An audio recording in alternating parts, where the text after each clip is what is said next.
पक्षी रूपता सं विलक्षण जीव ब्रह्म की एकता सं कर्म उपासना का प्रतिपादक वेद निष्फल होवेगा।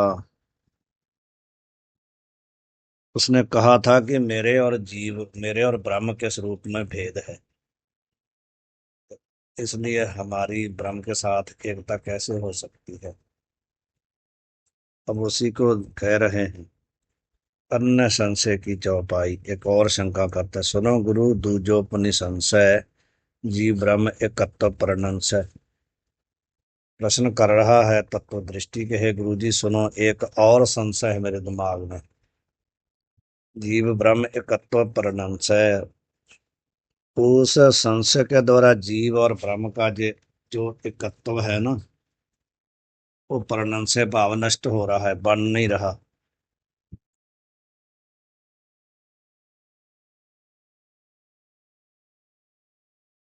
या कहते हैं कि एक और जो संशय ना, जीव ब्रह्म की एकता, वो मेरे दिमाग में आ रही है कि जीव ब्रह्म की एकता हो नहीं सकती। तो ऐसा कोई मेरे को उपदेश करो, पर्याय बताओ, जिसके कारण जीव ब्रह्म का जो एकत्व है वो हो जाए। ऐसा जो संशय है वो नाश हो जाए मेरा।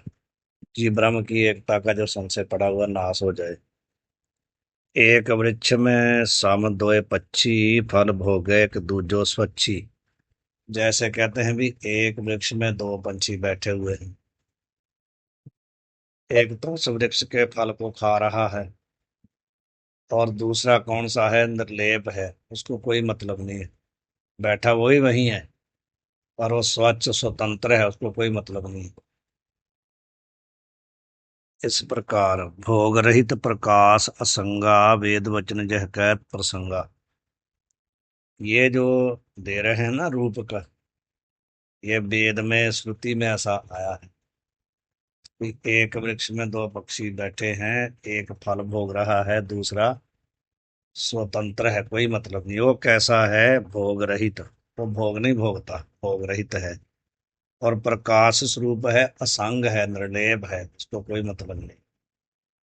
वेद वचन जह कहत प्रसंगा, ये प्रसंग किसने कहा, वेद वचनों ने कहा है।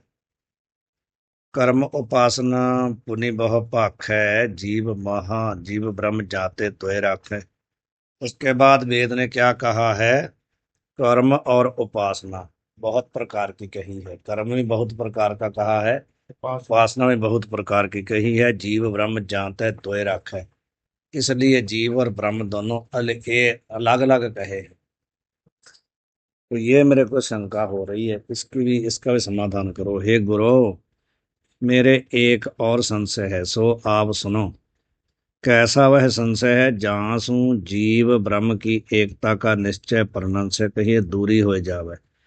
ऐसे संशय है मेरे दिमाग में कि जिस संशय के प्रभाव से जीव और ब्रह्म की जो एकता आपने बताई वो दूरी हो जाती है, होती ही नहीं है, दिमाग में आती नहीं, भी कैसे होगी। सो संशय मैं आपको कहूं हूं, आप सुनिए, तिस संशय को दूरी करो। आप सुन के उसको हटाओ। वेद विषय मैंने ऐसे देखा है, एक बुद्धि रूपी वृक्ष में दो पक्षी हैं, सो दोनों समान हैं। वेद में ऐसा प्रसंग आया है कि बुद्धि रूपी एक वृक्ष है, उसके ऊपर दो पक्षी बैठे हैं। उनको खोल के बता रहे हैं। इनमें से एक तो कर्म के फल को भोगे है। कौन दो पक्षी हैं, जीव और ब्रह्म। बुद्धि में ही ना, बुद्धि भावंता करने में, वहां एक साक्षी है और एक जीव है, दोनों ही हो गए ना। साक्षी का मतलब ब्रह्म हुआ, जीव का मतलब जीव हुआ। एक स्वच्छ कहिए शुद्ध है, स्वच्छ का मतलब शुद्ध है, पवित्र है, भोग रहित है, असंग है, और ता भोगने वाले को प्रकाश है। एक ऐसा है जो साक्षी है ना, वो असंग है, निर्लेप है, भोग रहित है, और भोगने वाला जो जीव है उसको क्या करता है, वो प्रकाशित करता है। पीछे कह गया है ना, ये विषय को और वृत्ति को, सबको कौन प्रकाशित करता है, साक्षी। स्वप्न के पदार्थों को भी, जागृत के पदार्थों को भी, सबको। हाँ, दूसरा, अब भोगने वाला जीव प्रतीत हो गया, भोगने वाला तो जीव प्रतीत हो रहा है, और दूसरा परमात्मा प्रतीत हो गया है। जो उसको प्रकाशित कर रहा है। जहाँ तक उनकी एकता बने नहीं ना बन सकती एकता फिर। वेद के विषय कर्म और उपासना बहुत प्रकार के कहे हैं, सो जीव ब्रह्म की एकता विषय निष्फल हो जाएंगे। यदि जीव ब्रह्म की एकता ही नहीं होगी तो कर्मोपासना निष्फल हो जाएंगे, कोई काम नहीं आएंगे। कहें थे जो आप जीव ब्रह्म की एकता कहो हो, सो ब्रह्म से जीव के स्वरूप को अंतर्भाव कहो हो। आपने जो एकता कही है, आप क्या कहते हो? आप कहते हो जीव जब चिंतन करेगा तो जीव का स्वरूप कहाँ भेद हो जाएगा? ब्रह्म में। अथवा जीव विषय ब्रह्म के स्वरूप को अंतर्भाव कहो, या जीव ब्रह्म में चला जाए या ब्रह्म जीव में चला जाए, भाव दोनों की अभेदता जब हो जाएगी तो खत्म हो जाएगा भेद। जो कदाचित ब्रह्म विषय जीव के स्वरूप को अंतर्भाव कहोगे तो जीव को ब्रह्म रूप होने ते अधिकारी का अभाव होएगा। जीव है ना अधिकारी ब्रह्म को प्राप्त करने का। तो यदि आप कहते हो भाई ब्रह्म विषय जीव का स्वरूप जो अंतर्भाव हो जाता है, तो यदि ब्रह्म में जीव का स्वरूप अंतर्भाव हो जाएगा तो अधिकारी नहीं बचेगा, अधिकारी का भाव हो जाएगा, तो अधिकारी कौन रहेगा? यहाँ तक कर्म और उपासना निष्फल होंगे। फिर जीव ने कर्म उपासना कब करने, जब वो अधिकारी नहीं रहेगा तो कर्म उपासना कौन करेगा? निष्फल हो जाएंगे। और जो जीव विषय ब्रह्म के स्वरूप का अंतर्भाव कहोगे, यदि कहो कि नहीं ऐसा नहीं है, जीव ब्रह्म में अंतर्भाव नहीं होता, ब्रह्म जीव में अंतर्भाव हो जाता है, उल्टा कहोगे, तो फिर ब्रह्म को जीव रूप होने ते जाकी उपासना करिए हैं, ता उपास्य का अभाव होएगा।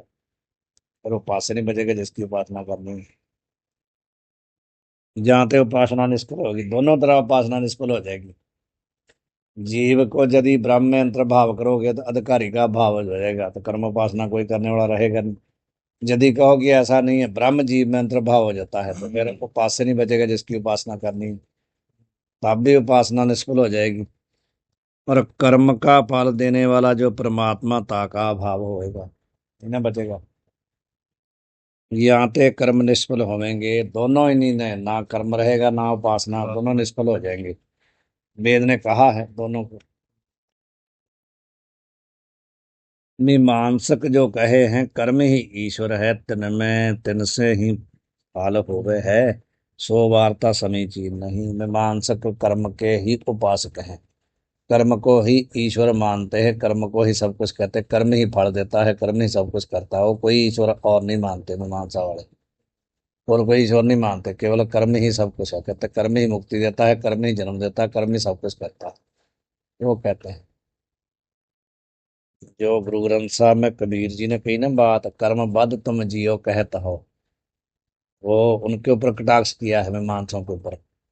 मीमांसक को कहते हैं कि कर्मबद्ध तुम जियो कहते हो, तुम कहते हो कि जीव कर्म के अनुसार बंधा हुआ है, कर्म से मुक्त होता है, तो कर्म है कि न जियो दीन रहे। कबीर जी ने ये शंका की कि कर्म को किसने जीवित किया? कर्म तो जड़ है। आप कहते हो कर्म ही जीव को सब कुछ करता, तो कर्म को किसने जीवित किया? उसको कौन प्रकाशित करता? तो जड़ है। वहां पर वो शंका की है। यही बात कह रहे हैं कि वो वार्ता ठीक नहीं कहे थे, जो कर्म है सो जड़ है, तो तिनको फल देने का समर्थ बने नहीं। वो कैसे फल देंगे? कबीर जी ने वही कहा वहां पर, भाई वो कैसे जीव को बंधे के मुक्त करेंगे? तो खुद जड़ हैं। कर्म है के न जियो दीन रहे, उसको उसने जीवित किया, किसने प्रकाशित किया। या ते कर्म का फल ईश्वर ही देवे है, कर्म नहीं दे सकता। या रीति से परमात्मा और जीव की एकता बने नहीं, यहाँ भी फिर एकता नहीं बनती। जीव कर्म करेगा तभी तो ईश्वर उसके कर्म का फल देगा, तो एकता बनेगी नहीं। यह प्रमाणगत संशय का स्वरूप है, नीचे टिप्पणी में लिखा ना, ये किसका स्वरूप है? प्रमाणगत संशय। प्रमाण बोलते हैं वेद को, वेद जो बता रहा है उसके अनुसार एकता नहीं बन रही ना, ये कह रहा है। गत प्रश्न का, ये तो प्रश्न पूरा यहाँ तक प्रश्न ही हुआ ना। अब उत्तर देते हैं। गुरु रुवाच चौपाई, सुनो छे से एक कहूँ विचारा, मैं जाते शंका निस्तारा। आपकी शंका की निवृत्ति हो जाएगी। मैं आपको एक विचार बता रहा हूँ। घटाकाश, एक जल आकाशा, मेघाकाश, महा आकाशा, ये चार प्रकार के आकाश बता रहे हैं। एक है घटाकाश, दूसरा है जल आकाश, तीसरा है मेघाकाश, चौथा है महाकाश। चार ही भेद जे नभ के जानो हो। ये शिष्य, ये चार जो भेद है ना, नभ के आकाश के तुम मान लो, चार तरह का आकाश है। पुनि चेतन के तथा पिशाना, उसी प्रकार चेतन के भी चार स्वरूप हैं। जैसे आकाश में कौन कौन सा? एक कूट एक कूटस्थ, एक तो हुआ कूटस्थ, और दूसरा जीव, पुण्य कहिए, ईश, और तीसरा ईश, चौथा ब्रह्म ही है जाने रहिए। चार हो गए ना, कूटस्थ, जीव और ईश्वर ब्रह्म। जो विशेषण विशिष्ट है ना, विशिष्ट चेतना, उसको कहते हैं जीव। जो अविद्या उपहित चेतना है ना, माया उपहित, उसको बोलते हैं कूटस्थ। कहो या साक्षी कहो, एक ही बात है। साक्षी को ही कूटस्थ कहते हैं। और जो माया विशिष्ट है उसको ईश्वर कहते हैं। जो माया उपहित है उसको ब्रह्म कहते हैं। एक जीव है, एक जीव साक्षी हुआ। एक ईश्वर है, एक ईश्वर साक्षी हुआ। जीव साक्षी को, उसको साक्षी को या कूटस्थ को, ईश्वर साक्षी को ब्रह्म कहते हैं। और चार हो गए ना। जब इनको तू रूप पहचाने, निज शंका तब ही सब भाने। जब इनका तू अलग अलग चारों का स्वरूप समझेगा तो तेरी शंका अपने आप निवृत्त हो जाएगी। पहले तो चार जो आकाश तू समझ जाएगा, तेरे को समझ आएगा जी। जब उसके बाद चार चेतन है, जब इनका अकेले अकेले का तेरे को रूप का पता चल जाएगा तो तेरी शंका स्वयं ही निवृत्त हो जाएगी। जाते सुन इनको अब भेदा, नशे सुनुत जन्मादक खेदा। अब ये चार चार जो अलग अलग कहे, इनका भेद तू सोना, जिसको सुनने से तेरा जन्मादक का जो दुख क्लेश है ना, खत्म हो जाएगा। जो तेरे को शंका हुई है तिनका निस्तार, कहिए निराकरण जाते होए सो विचार। मैं कहूं हूं तेरे को कहता हूं, ये बहुत समझने वाली बात है। जैसे एक आकाश में चार ही भेद हैं।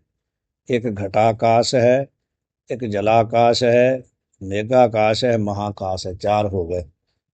तैसे एक चेतन के चार ही भेद हैं। कूटस्थ है, जीव है, ईश्वर है, ब्रह्म है। ये चार ही भेद आकाश की न्यायी चेतन विषय है। जैसे चार भेद कहाँ है? महाकाश में ही ना, तीसरा कोई आकाश तो है नहीं, उसी के चार हो गए। उसी प्रकार ये चार भेद चेतन में ही हैं, अलग कहीं नहीं। हे शिष्य, जब इनके स्वरूप को तू भले प्रकार से पहचानेगा, ये सब पंजाबी के शब्द है ना, पहचानेगा, हिंदी के नहीं है। बाबा जी पंजाबी थे ना, इसलिए पता चल रहा है। पहचानेगा शब्द हिंदी का नहीं है, पहचानोगे। तो उन्होंने लिखा पहचानोगे, पंजाबी। तब अपनी शंका तू आप ही ये निवारण करना, ये करना, सब पंजाबी के शब्द है। बाबा जी पंजाबी थे ना। आप ही समाधान जान ही लेवेगा। यहाँ ते मैं इनका स्वरूप वर्णन करूं हूँ। वर्णन भी पंजाबी में कहते हैं। कथन करूं हूँ, हिंदी में कहते कथन करता हूँ, पंजाबी में कहते वर्णन कर रहे हैं, वर्णन कर रहा। हाँ, ये सब पंजाबी के शब्द हैं इसमें बहुत ज्यादा। इसलिए बहुत लोगों को विचार सागर जो है समझ में आना और दूसरे को पढ़ाना मुश्किल लगता है ना। शब्द पंजाबी के है और भाषा हिंदी लिखी हुई है। जाकु सुन के संशय रहित ज्ञान होए के जन्मादि दुख का नाश होवेगा। अब पहले चार आकाश बताएंगे कौन कौन से हैं। जो चार आकाश को समझ जाएगा वो चार चेतन को भी समझ जाएगा। दृष्टांत है ना दोहा, जल पूरत घट कूं जूं दे, जितनो नभ अवकाश, युक्ति निपुण पंडित कहें ताकू घट आकाश। घटाकाश किसको कहते हैं? जल पूरत घट कूं, मानो जल का भरा हुआ घड़ा है। वो सब भरे हुए घट कूं जूं दे, क्या दे? अवकाश, भाव जगह। जगह कौन दे? नभ। घट का जो घट है वो पानी से भरा हुआ है, तो उस पानी से भरे हुए घड़े को जितना आकाश जगह देता है ना रखने के लिए, उसी को घटाकाश कहते हैं। कौन कहते हैं? युक्ति निपुण पंडित। जो युक्तियों के सहित ज्ञान कराने में समर्थ हैं वो पंडित कहते हैं। हे शिष्य, जल से भरे घट को जितना आकाश अवकाश देवे है, तितने आकाश को पंडित जन घटाकाश कहे हैं। मानो यहाँ पर आकाश है ना, आकाश में घड़ा रखा हुआ है पानी का भरा हुआ। तो उस पानी के भरे हुए घड़े को जितना आकाश जगह देता है ना, उसको बोलते हैं घटाकाश। इसकी टिप्पणी में है कि यहाँ यह शंका है, घट से बाहर जो आकाश है सो महाकाश है। तिष्ठें भिन्न घट के भीतर का जो आकाश है सो घटाकाश है। ये घटाकाश का लक्षण सुगम है। ताकू छोड़ के जलबुर्त घटकू महाकाश, जितना अवकाश देवे जितना अवकाश कहिए आकाश घटाकाश है। इस रीति से लक्षण करने का क्या प्रयोजन? समझ आई ना प्रयोजन? लक्षण क्या किया? लक्षण तो ये चाहिए था कि घट के अंदर जो आकाश है ना, जिसने जल को जगह दी है, उसको घटाकाश कहते हैं। लक्षण किया उल्टा। कहते हैं उस घड़े, जल से भरे हुए घड़े को जितना बाहर वाला आकाश जगह देता है उसको घटाकाश कहते हैं। अंदर वाले को नहीं कहा ना, तो कहते ऐसा जो लक्षण किया इसका क्या प्रयोजन है?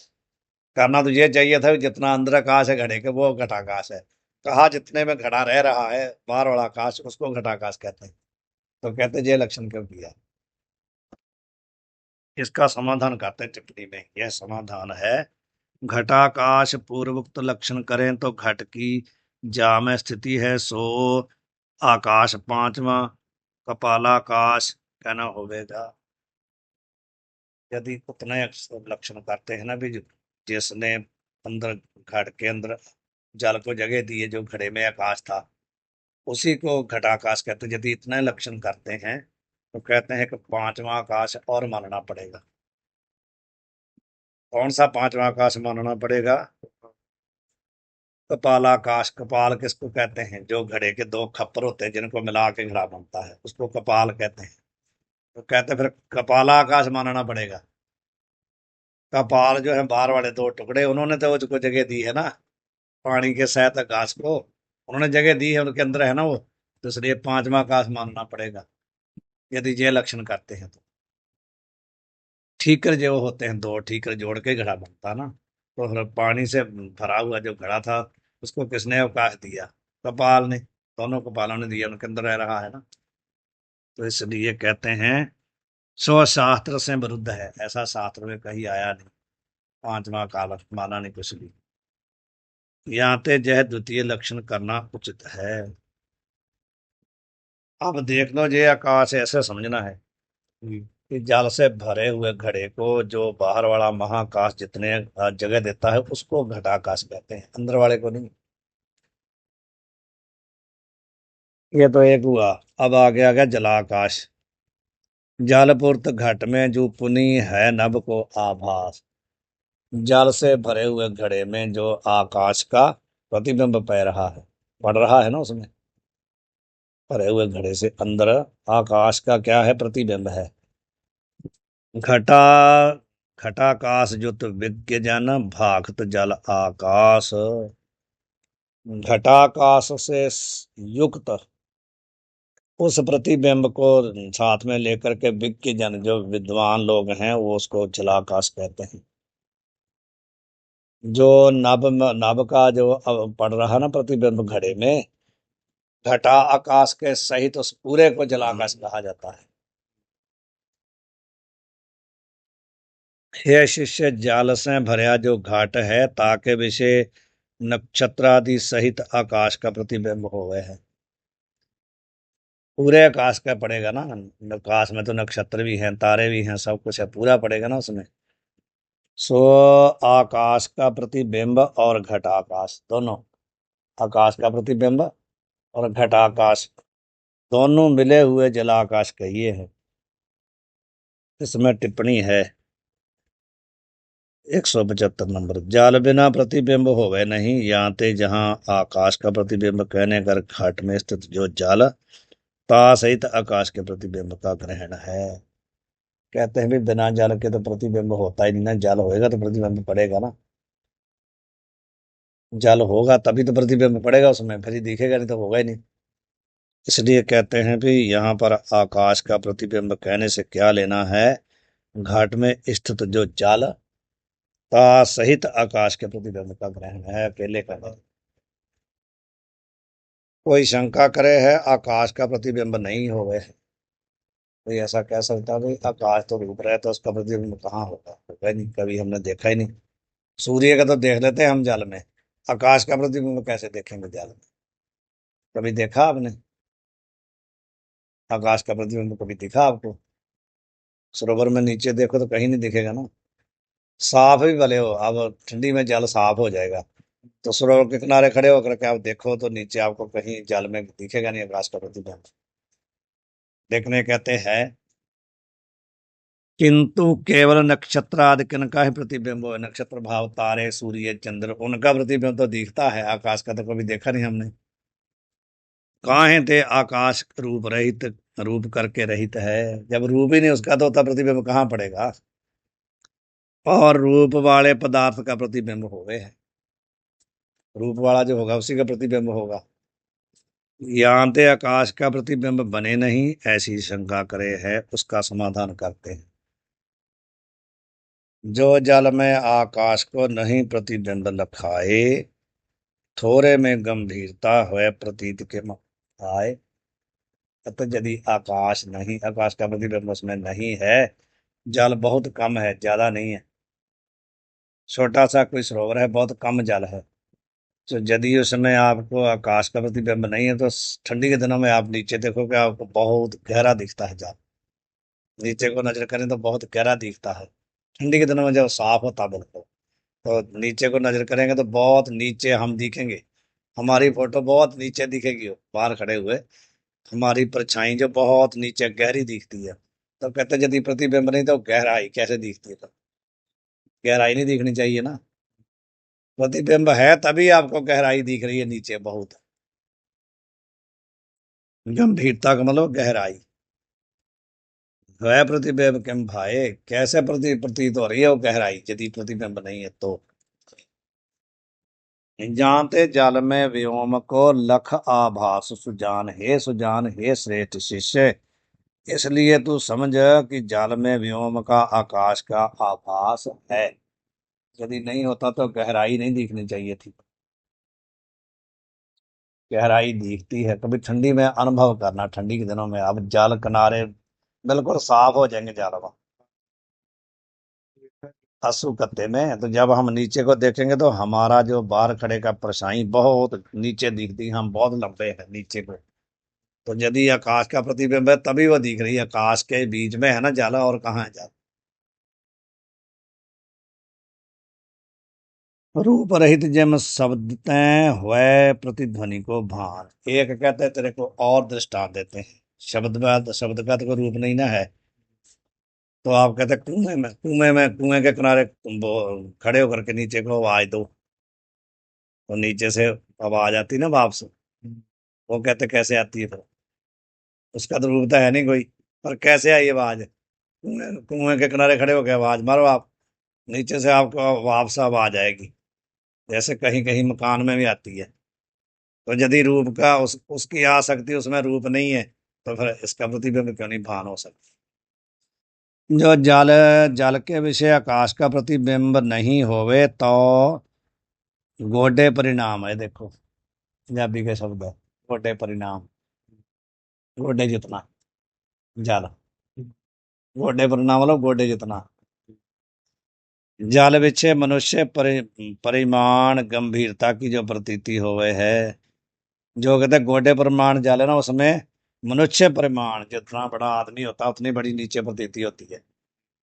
उतना होता तो इतना इतना ही है, लेकिन नीचे को लगता है कि आदमी जितना लंबा है इतना जल गहरा। सो नहीं हुई चाहिए, जानते आकाश का प्रतिबिंब अंगीकार करना योग्य है। जो कहे है रूप रहित पदार्थ का प्रतिबिंब नहीं होवे है, सो भी नियम नहीं काहे थे। रूप रहित जो शब्द है ताकि प्रतिध्वनि होवे है, सो शब्द का प्रतिबिंब है। यहाँ ते रूप रहित और आकाश, जो आकाश है ताका प्रतिबिंब बने है। बस करें। वाहिगुरु जी का खालसा, वाहिगुरु जी। तो आकाश